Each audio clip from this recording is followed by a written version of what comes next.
You're listening to The Big Picture with Edwin Eisendrath on WCPT 820. Sean Casten represents Illinois' 6th Congressional District. He's a scientist trained in molecular biology and biochemical engineering. He's exactly what Americans used to expect their congressional representatives to be. He listens to his constituents, he delivers for them, and all the while working in Congress on legislation that will move America forward. Sean, welcome. Thanks. Nice to be here, Edwin. Look, sometimes we Americans decide to send some of our best off to fight in dangerous places. It's an enormously difficult decision, but one we make because we think we must.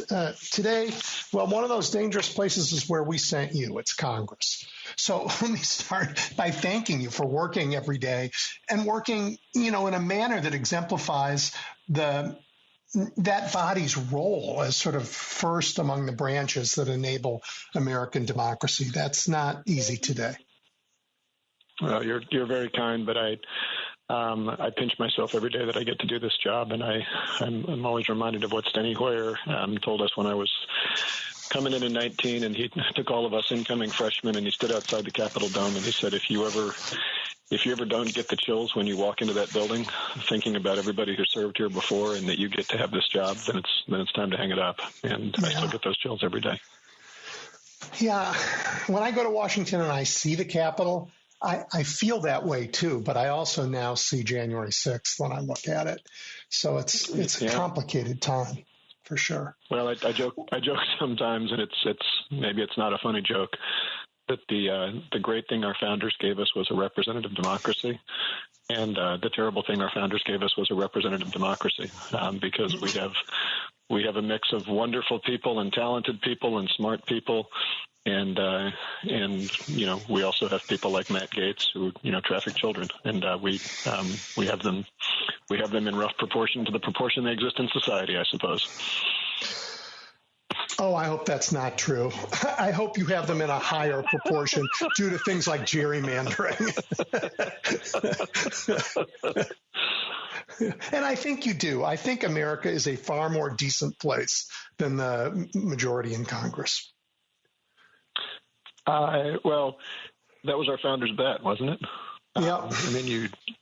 I've found myself telling people at town halls this week that, go back and read what our founders wrote before they wrote the Constitution, because I think it's useful to think about, how they understood what a crazy idea it was to have a nation based on laws, because their experience was a nation based on kings who could decide which laws to implement, who to favor. And, I keep reading this old James Madison quote that he said that the goal is not to make sure that you elect virtuous people, but to make sure that you trust that the American people are collectively virtuous. He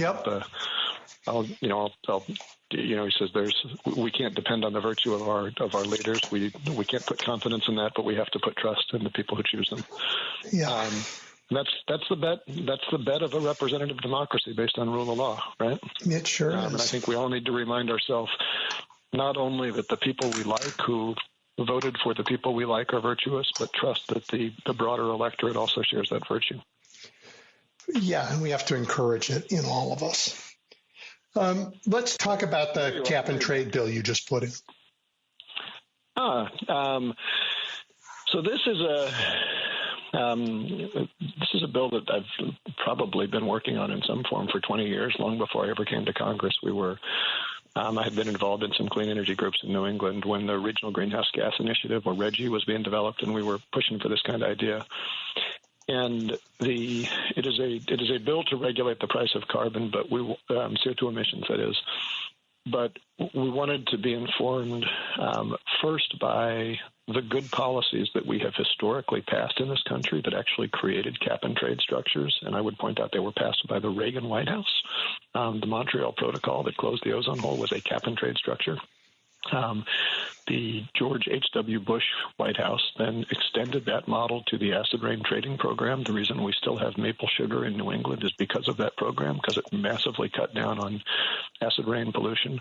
And I can't stress, these were two Republican White Houses, and this was a Republican idea, but we wanted to take that idea and use it to fix what I think some of the Kyoto Protocol and most cap and trade programs in the country have gotten wrong.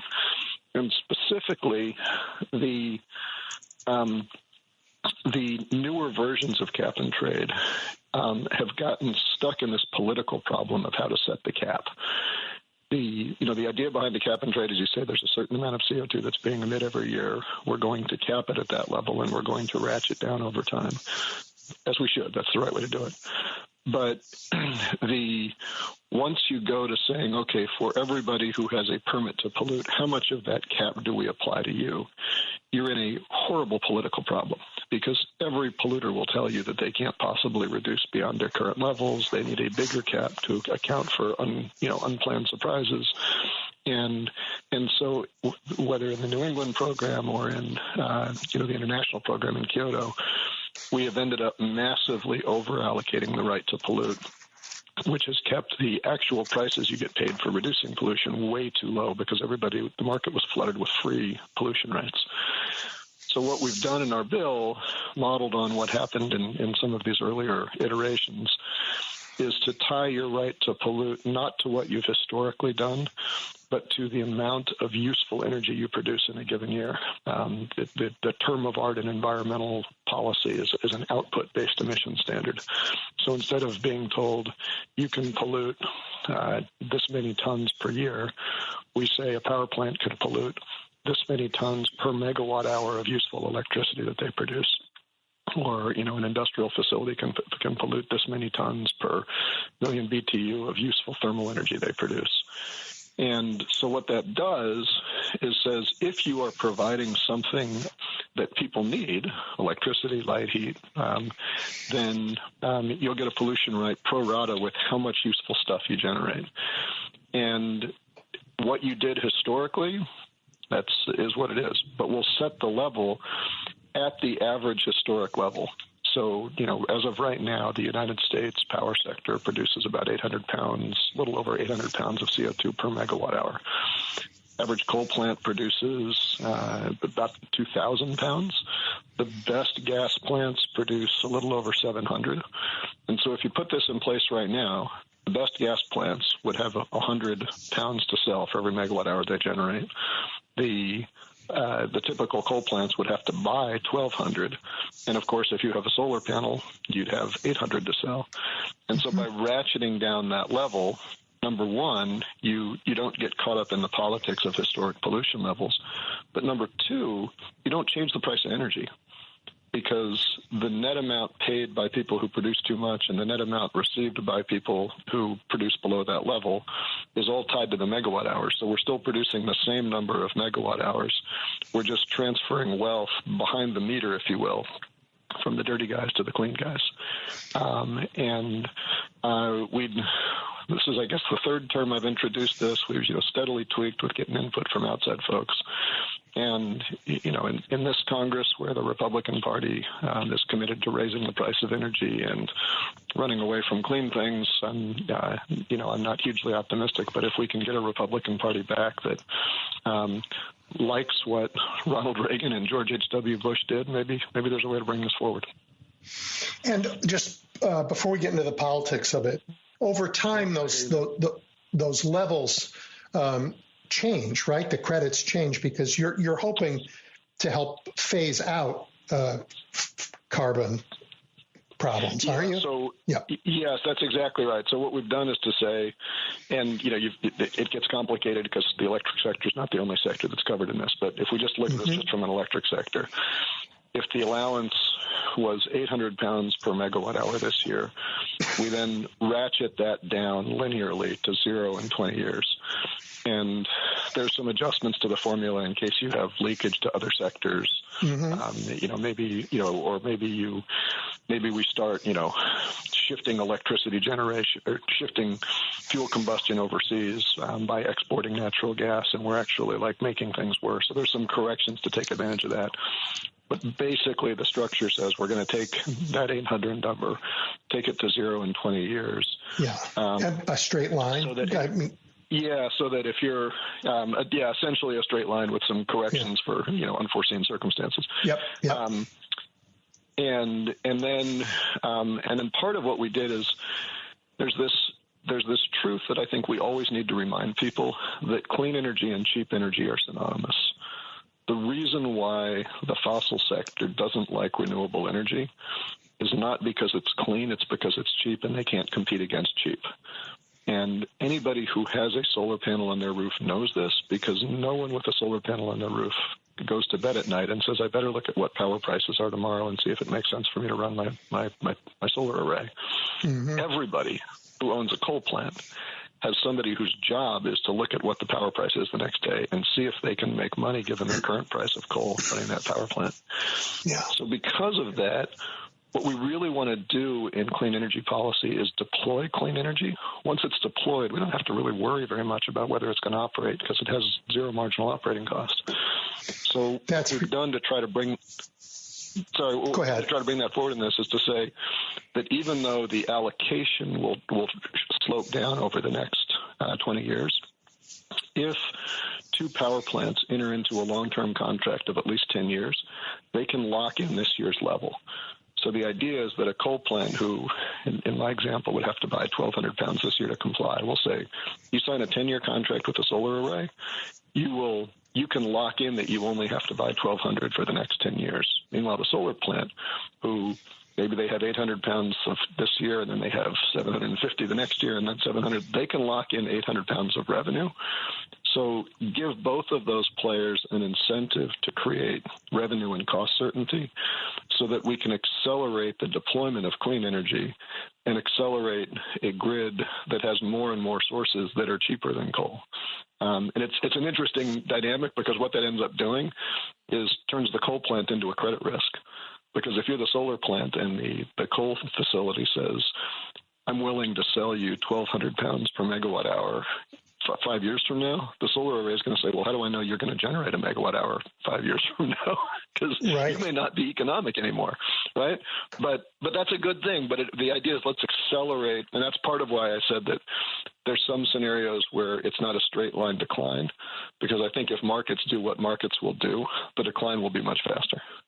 Yeah, that's great. So one of the reasons I wanted to take the time at the beginning to talk about this is that legislation and legislating in the world we live in is complicated, and it requires expertise.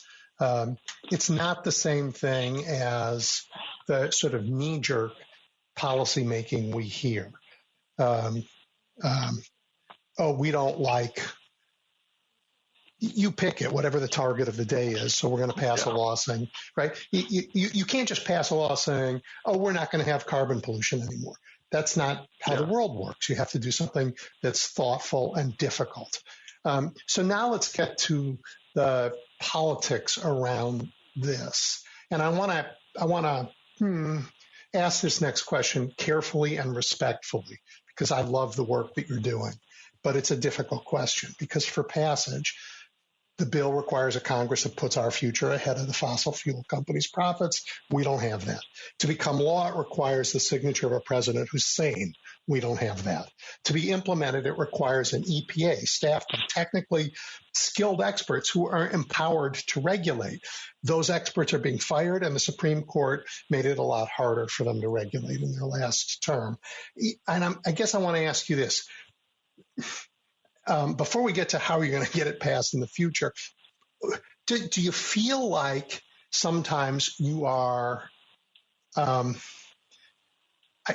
don't know how to say this, like toiling away at a machine that no longer works, like the Morlocks in H.G. Wells's The Time Machine? Well,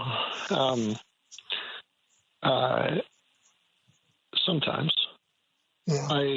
I also think that, some of this goes back to what we said at the start about what our founders said about virtue, that you need to count on the fact that there are people who are in this job for the right reasons, and you can't guarantee it.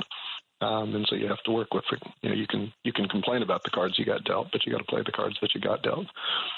At the same time, and I don't want to be Pollyannish about this. This is a 5-alarm fire. We are in a constitutional crisis right now, and everything that you expressed is a really, really big problem.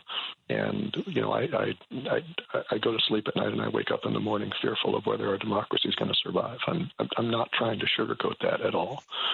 I know you're not. However, it is not a particularly new thing that the right policy choice is not politically possible in this instant, or that there are members of Congress continuing to work at and refine the right policy choice so that when that political aperture opens, we can run through. What we did in the Inflation Reduction Act, many of those were bills that people had been working on for a long time, and all of a sudden the aperture was open and we could run through, but we could only run through with places where we'd already politically done the work. If you want to go back over an even longer time horizon on a totally different issue, in 2022, in response to the George Floyd murder and all the uprising of support for Black Lives Matter and trying to address some of those excesses, we passed the Emmett Till Anti-Lynching Act, which made lynching a federal crime in America. If you just think about the word lynching, it seems almost anachronistic that we have that word. And so I started going back to say, what is the legacy of this bill? And Bobby Rush from Illinois had been carrying that bill through the entirety of his congressional career, trying to bring it forward, and the political aperture was never open. Bobby Rush didn't write that bill in the first instance. He picked it up from a member who had retired, and when he came in, that member retired, he picked up that bill. The first time that the House of Representatives passed a bill to make lynching a federal crime was in 1922. That 2022 bill that was called the Emmett Till Anti-Lynching Act was first written before Emmett Till was born.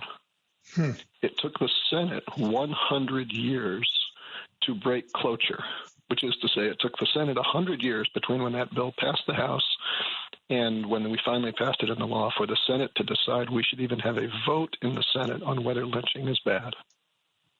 Now, we can get really depressed about our history there. We can alternatively, take some pride in the fact that in 2022 the Senate finally decided to do the right thing. But the fact that it takes a long time for good policy to be good politics has never caused at least some members of Congress to not be focused on doing good policy so that we have the tool when it opens. And then, we depend on civil society and whatever, rhetorical gifts we have in our outside voices to try to expand the Overton window to make good policy politically possible. Yeah. And sometimes it takes way too long, but you got to do the work. Well, and that's expanded to a different realm now, to a second realm. It's absolutely true and always has been, as you pointed out, that you have to do the policy work well in advance of getting the policy into law. And that's always been true. It's the things that we do, the great things that we do, we always do long after they're obvious. And they only became obvious because of the hard work that people put in for the years before. But now I think it's also true that this very important work that you're doing isn't just a prelude to finally passing it, a climate bill, if you will, a cap and trade bill, but it also demonstrates what we're trying to save when we talk about our democracy, about how this process works. I can't say it better. You're absolutely right. Yeah. I mean, the other part of this is, democracies aren't the only form of government where policy matters. The Chinese have taken up climate policy in their own way, too. They create their own Overton windows in a different mechanism than we do, for sure. So I think the ability to do the policy is slightly different than the ability to get out there and talk to the public about the policy and to try and build the kind of support for it that lasts over the whims of a particular leader. And that is, I think, the biggest issue we are facing today. Well, I mean, I think this is, and I have to be careful because I have never in my life taken a poli-sci class. But, I read a lot, and I think you live it. Who said that I think it was Plato who said that the best form of government is a benevolent despot. It's just hard to guarantee the benevolence. Fast forward, it's just another version of Churchill's old aphorism that democracy is the worst form of government except for all the other ones that have been tried. Yep. That democracy is messy. Can the Chinese, do they have the ability to, simply pass a mandate and force everybody to do it in an autocratic government? They do, although even in those forms of government, that power only survives up until you have mass uprisings in the street or military coups or things that become very disruptive. And, democracy is messier, but as long as we defend it, is stabler. Because as long as people trust that, okay, I may not like what happened this term, but we can fix that in the next election, rather than waiting until the son of the son of the son of the son of the son of the king to get deposed in a military coup, right? And I also I believe it's only legitimate form of government, because I actually do believe that the government's legitimacy rests on consent of the governed. Yeah. And notwithstanding the way the far right has hijacked the term, I think we need to remind people all the time that when Patrick Henry said, "Give me liberty or give me death," he wasn't calling for an anarchy. He was calling for the creation of a representative government where liberty was defined as something we achieve by making sure that through our representation, we have collective liberty. Not, I want individual liberty to go, dump my sewage on your yard or, shoot you because I don't like the color of your skin without consequence. And I think we need to take back as Democrats that understanding that our founders had of how a representative democratic government facilitates collective liberty, not the way that the term has been bastardized to say that it's just a free-for-all of individual liberty where whoever's strongest gets to take all the toys. Yeah, I mean, the moment we're in that's taken, sort of my whole lifetime to get to is the reaction, I guess, to Brown versus Board of Education, but also to Congress waking up to ideas that the environment needs to be protected from polluters and consumers need to be protected from defective products. And this notion on the right has developed of freedom. It's exactly what you're talking about, that says, hey, I make something. I have a factory and I have land behind my factory and I can dump whatever poison I want because it's my land. And if it leaches out into somebody else's land, that's their problem. And I can build a defective car. It doesn't matter. The market will correct it. If it doesn't work, people won't buy it. If people die, people won't buy it. And that's their view of freedom. And it's not your view or my view. Yeah. And I think to some degree, our government has always had that tension. I've always felt that, back in my corporate life, I felt that my job as a CEO in board meetings was to represent everybody, including who wasn't in the room, because typically a corporate board is staffed primarily by shareholders. It's rare that a corporate board has voices of your employees and certainly not of your customers in the boardroom. And yet, if every decision is to shift wealth towards your shareholders, that's you can raise your prices, you can fire your staff, but you're hurting your customers and your employees if you do that. I think in the same way, democracy, for it to work, you have to look out for people who aren't in the room. And anybody who has something to lose from a new piece of regulation has a lobbyist to make sure they don't lose it. Anybody who has something to gain from a piece of legislation that hasn't yet been crafted doesn't even know that it exists. Right. And so, to really have a thriving democracy and a thriving economy where there's small businesses and entrepreneurs who are saying, I've got a great way to save money. I've got a great way to compete against that, big company you just described that makes the bad car. They don't know what the tools are because they haven't had the idea yet. And I think we have to make sure that we look out for those folks. And what's scary about this moment is that if you're only looking out for the people who already have things to make them more powerful, one of the things you do is you look at Elon Musk as the world's richest man and say that guy needs a tax cut. There's only a short distance from that worldview to an ideology that says Russia took land from Ukraine and they are bigger and more powerful, so we should let them keep it. Or we are bigger and more powerful, so we should turn Canada into a state. Exactly. It's this winner take all, and it's the problem with this very naive, childish definition of liberty that in an anarchy everybody is not free. In an anarchy, the strongest get everything. Yep. And it's why most people on their 14th birthday stop thinking that Ayn Rand is smart.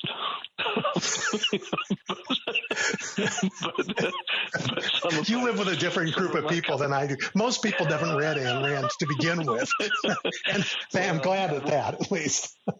Yes, but I do work with some people who, still have a worldview informed by a book they read when they were 13-year-old boys, and it's usually as boys who have that.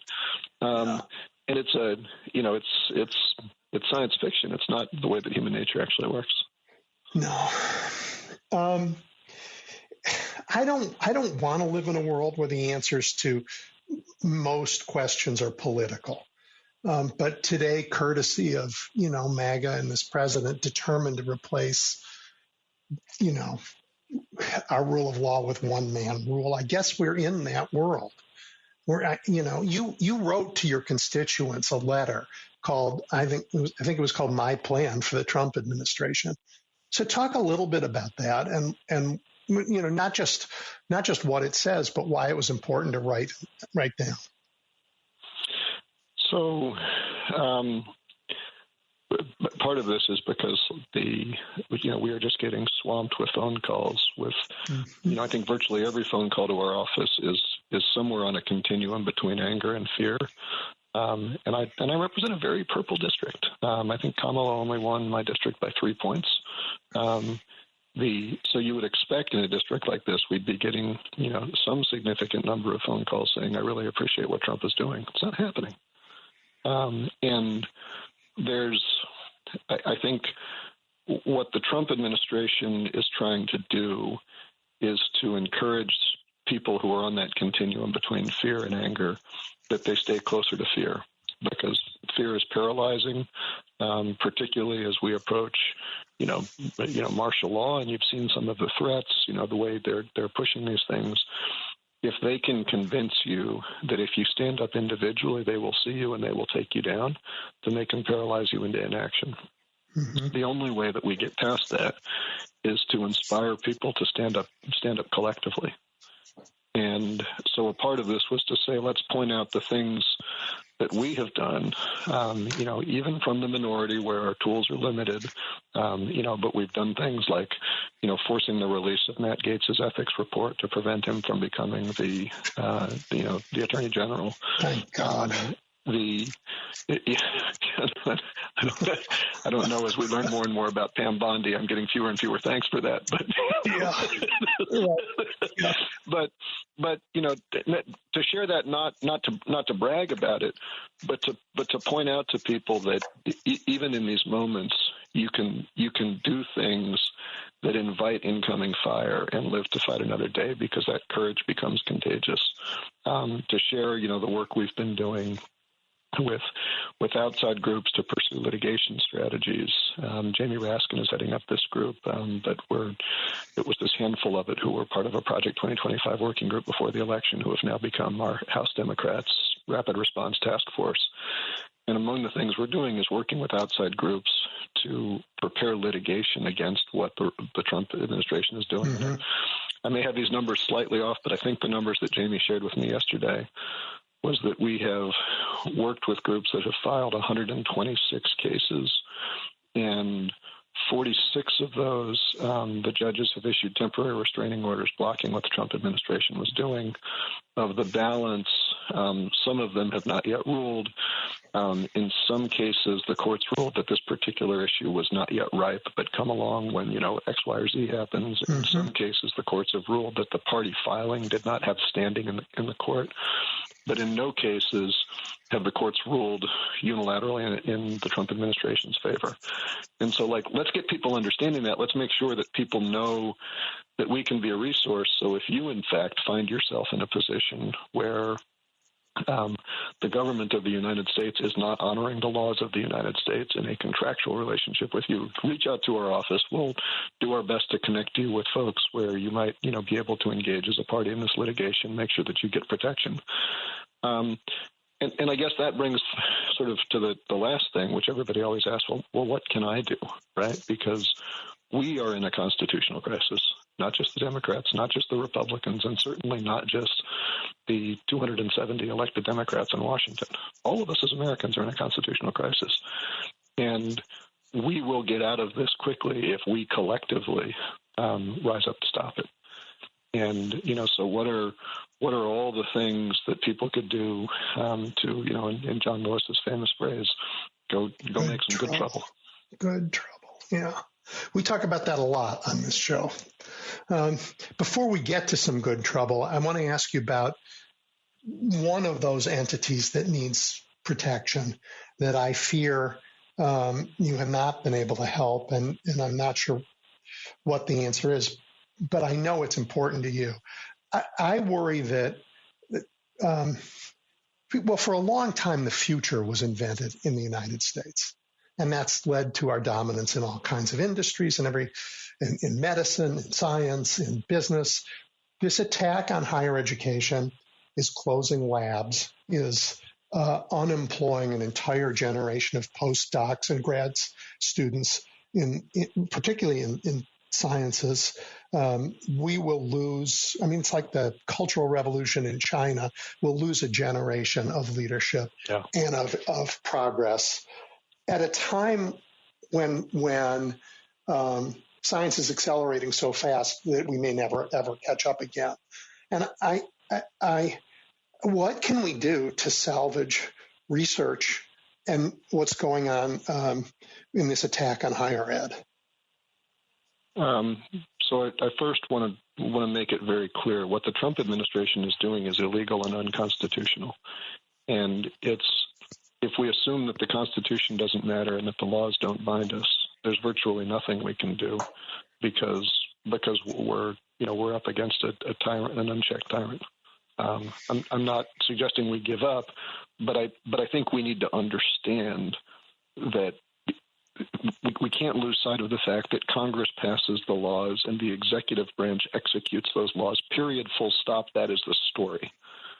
I wish your colleagues believed you. Well, not just my colleagues. I would ask any lawyers listening who are members of bar committees, why has every lawyer in the Trump White House who has signed off on an order that violates the law or the Constitution not yet been disbarred? Yeah, I don't understand that either. Right? I don't understand it either.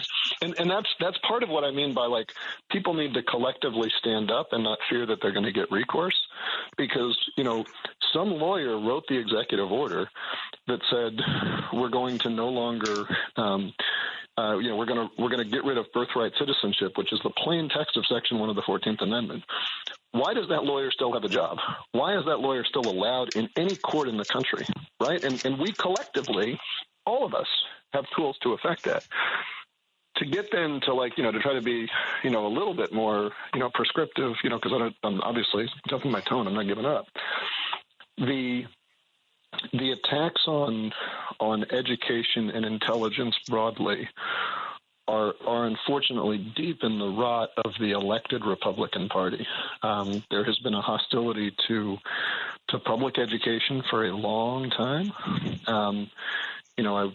I'd go back to, James Baldwin's line back in the 50s when he said the purpose of education is to force people to think for themselves, to ask what is black, what is white, what is up, what is down, is there a God in the heavens or not? The only way society progresses is if we have those pieces around, and no society really wants that type of person around. That's as best as I can do a direct quote from James Baldwin. Yeah. So the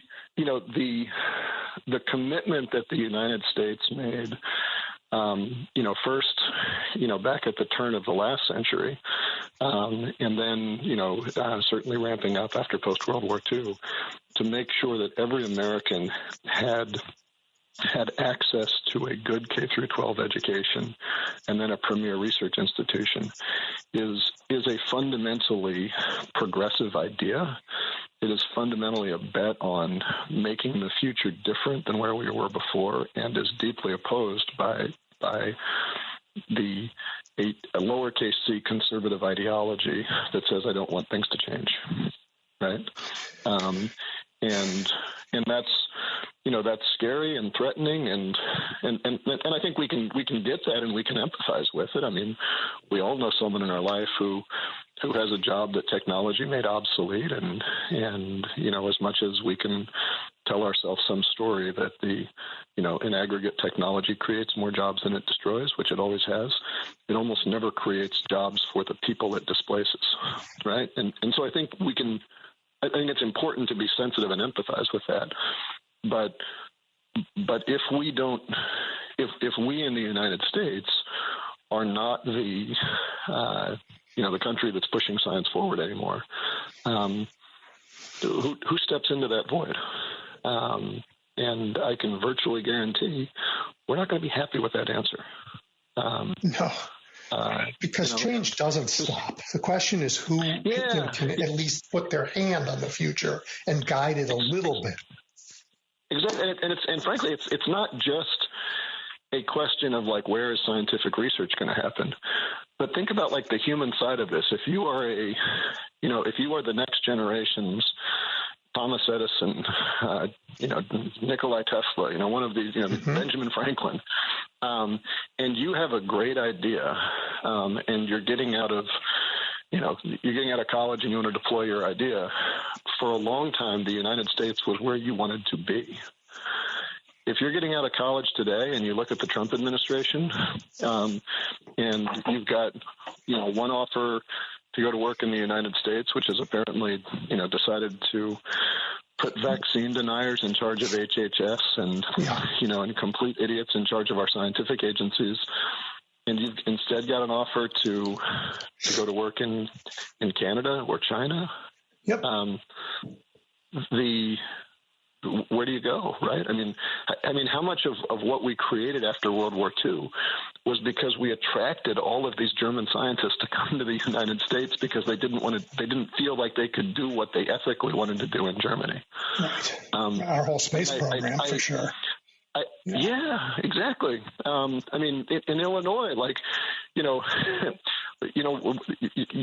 go to Fermilab and ask yourself, why is this place named after a guy with an Italian-sounding name? Yeah. Right. Yeah. And I can't understand. Who would split an atom under a football stadium today? I don't know. Yeah. Seems dangerous, but exactly. But if the Trump administration was entirely staffed with plants from the Russian and Chinese governments who wanted to take over the U.S. government and destroy it, this is what they would do to benefit their economies, what would they be doing differently from what they're doing right now? Yeah. All right. We have only a few minutes left, so I want to reserve just some time for this, which I always ask. Tell people a little bit about your constituents and your district. You touched on it being purple. What do you love about it? Why is it special? It's just, we don't celebrate ourselves like we should.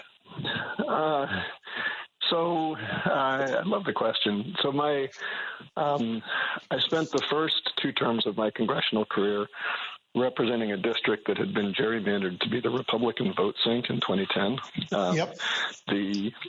And so, I was Barrington, St. Charles, Naperville, Hinsdale, Downers Grove, where I live.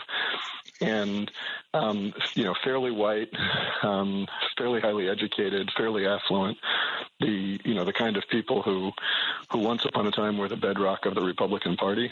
And, and their education sort of drove them away. And I still have, when the maps got redrawn, I still have sort of a chunk of that community. But also now picked up big chunks of the South Side, Oak Lawn, Alsip, down to Orland Park, Mount Greenwood, some neighborhoods in Chicago, Beverly. Mm-hmm. And I now, with the new district, I have the highest percentage of union households of any district in Illinois. Whole lot of folks in the building trades, a lot of police, a lot of firefighters, a lot of teachers. And there's something that I just love about this new district, that I have one part where people live and another part where people work. I remember driving around Alsip with Mayor Ryan down there, and we're seeing just all this truck traffic that's coming in and out of the Belt Rail Yard, and all the industrial stuff around there just south of 55. And Mayor Ryan said, I love seeing all these trucks because it's a sign that it's a sign of economic opportunity in the community. And I sort of laughed and I said, I've never heard that from the mayor of Wheaton. Right. A bunch of like the trucks are a problem up there. Yeah. Going through downtown Wheaton would be a political problem in Wheaton, but it's a political opportunity down here. And it's a nice reminder that, we need we need all of that diversity in our community. Yeah. And it's I think it makes me better at my job to make sure that I can go from one meeting with the mayor of Wheaton to another meeting at the mayor of Alsip, and understand that within this region, we all got to find a way to uplift ourselves and do something that lifts us all together. Yeah, thank you for that. That's awesome. That's democracy in a nutshell, right? Yep. And man, that Belt Rail Yard is awesome. I'm in awe of the amount of goods that move through this part of the country. Yeah. No, I mean, 30% of all rail cars in America spend at least 24 hours of every year in the Belt Rail Yard. Yeah. Crazy. Amazing. Yeah. And people don't really know it. It just does its job.